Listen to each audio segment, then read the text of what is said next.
Doug Huneke, what I first discovered at age 20 was a Dutch Calvinist who was deeply steeped in the Jewish prophetic tradition, and he was the exact perfect prophet for me at that time. You know, when you think about the role of JCRC in the community, it is the broker of dialogue, a broker of bringing people together around common concerns. JCRC in San Francisco bridges the world. JCRC has worked very closely with Reverend Huneke for decades on issues ranging from countering bias against Israel to supporting the Soviet Jewry movement. He truly understood the plight of Soviet Jews in the context of Jewish history as deeply as so many people who were born as Jews.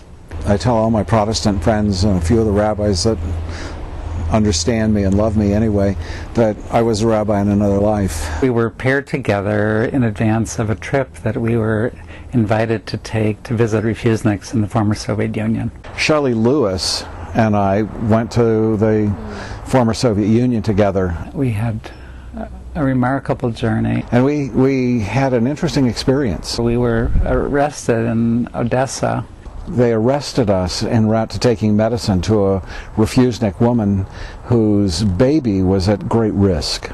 We were imprisoned together. Detained and then put on an airplane with escorts and moved out. We knew that we would be asked who sent us. Doug leaned over to me and said before we were called into this interrogation that we were sent by Moses Malone.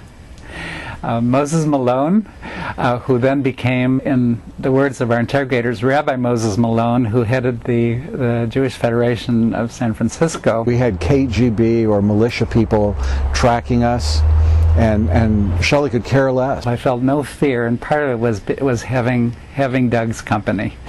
When I am doing my work with seminary students, I require that they read the first 4 books written by Elie Wiesel, and I expect them to have read at least one other book on Jewish-Christian relationships. You know, his scholarship has had to do with understanding Christian rescuers of Jews during the Holocaust. I've read his books. He was not just a scholar. He is and would be a rescuer. The Presbyterian Church has become very aggressive in its position on Israel. Dutch Calvinists, like Doug, are stubbornly opinionated. My own involvement has been at times confrontational. And have prophetic fire. You know, really going and nose to nose with the people who want to push this kind of stuff. God alone is Lord of the conscience. It's because only God can manage someone like a Doug Huneke, who is the best that our tradition offers.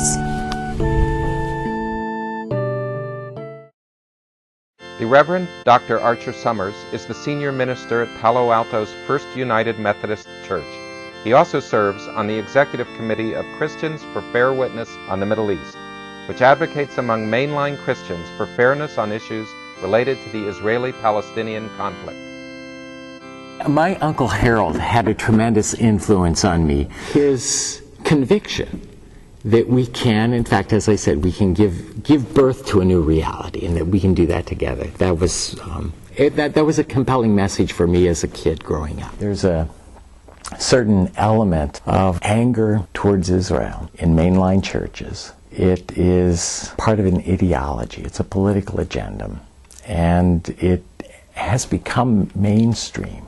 Divestment in the Methodist Church has been a very big issue. He opposes divestment, and he was very helpful in helping us strategize on how to approach the Methodist Church and engage with the Methodist Church. Those resolutions were successfully defeated. One of the things that really got my Irish up was when the General Board for Global Ministries produced the Methodist Church's Israel-Palestine study. The document is shameful. What happened with this is that it basically faults Israel for the difficulties that we now see in the Middle East.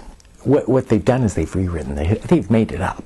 2 blocks away from Archer's church, there was that piece of art that was in the Pacific Art Gallery window in Palo Alto that was quite disturbing, a Star of David on an American flag indicating somehow that Jews control America. There was a piece of of art, and it was intended as commentary on the war. Archer was very interested in this. He saw the piece and he was very upset. The message was clearly anti-Semitic, and the individual who did the piece of art said that wasn't what she was trying to do. We had a meeting in his office with the artist and with the art gallery director. My impression is that what she wanted to say about Israel as a player in the Middle East was being carried over and manifested as an anti-Semitic statement. And she wrote an apology, and she put the apology, she blew it up and put it in the window and took her piece down, and it was a very heartfelt apology to the Jewish community.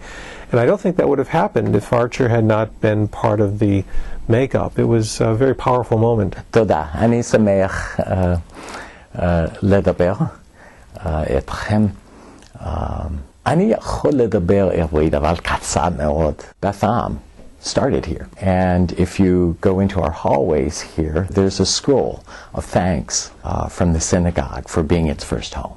So it's, you know, I'm honored that I can maintain that relationship with the Jewish community.